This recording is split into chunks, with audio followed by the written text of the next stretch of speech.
This is a collaborative work between the surgeons and pediatricians at the Children's Hospital and the engineers at Old Dominion University. Dr. Rick McKenzie is here, who is the chairman of the engineering department at ODU, and is a brilliant man from a number of standpoints. From the engineering standpoint, I can't judge, but he certainly can work with us sawbones that don't know anything about engineering and still come up with something that's been a good contribution. So we're very grateful. And Dr. McKenzie has collaborated with the group from Beijing and one of the groups from here in Seoul on similar work. So one of the things we thought that the people from the United States were coming to Korea, but actually Korea has come to the United States. So our own Dr. Nuss drives a Hyundai manufactured here in Korea. So one of the challenges as we use non-surgical treatment for chest wall deformity is that it takes a long time to happen. And most of the patients who have the problem are teenagers who are impatient and who really want to see progress quickly. So rather than using the ancient methods of rulers or calipers or the expensive methods of CT scanning and MRI to follow progress, we wanted to develop a device which would enable us to show patients how progress was occurring over short periods of time. So patients were treated with an optical scanner developed by Dr. McKenzie's group. We followed by photographs, and we verified with measurements taken with a dowel and ruler. And the patients would come in and get scanned at the beginning of treatment and then at intervals, typically every 3 months. And this color map, which is generated, shows the difference between one scan and the other. So to illustrate the complete effect, we took a patient who had a very significant pectus excavatum, a Haller index of 5.7 and correction index of 34%.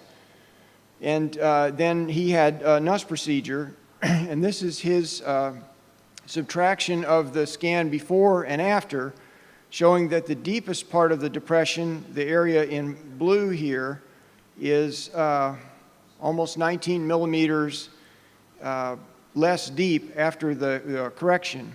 He had a beautiful correction. So that is kind of a proof of concept.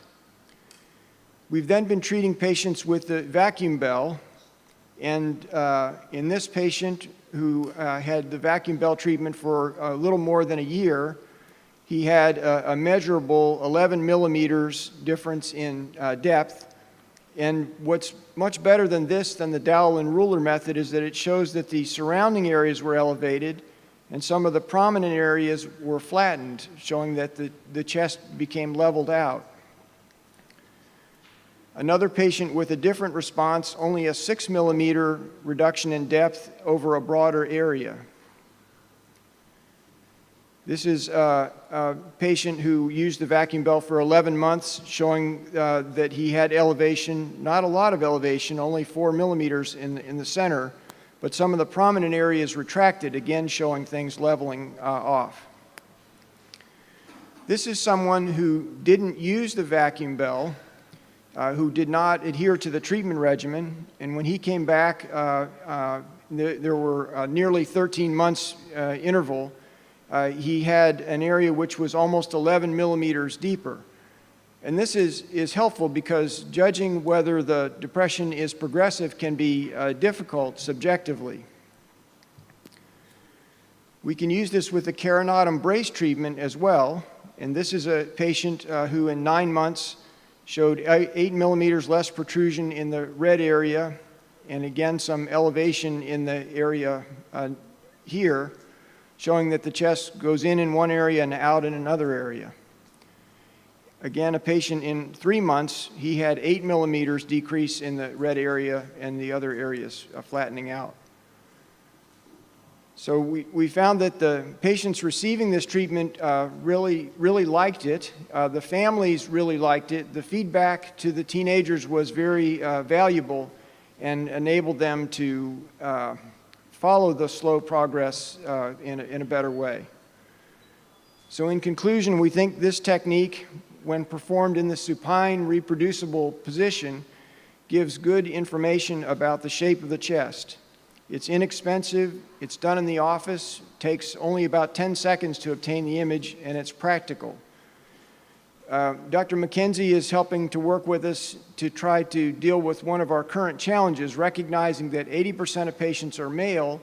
We have teenage young ladies whose breast is developing, and following that over time in conjunction with a change in the chest wall is challenging, but I hope we'll be able to get past that with using other landmarks.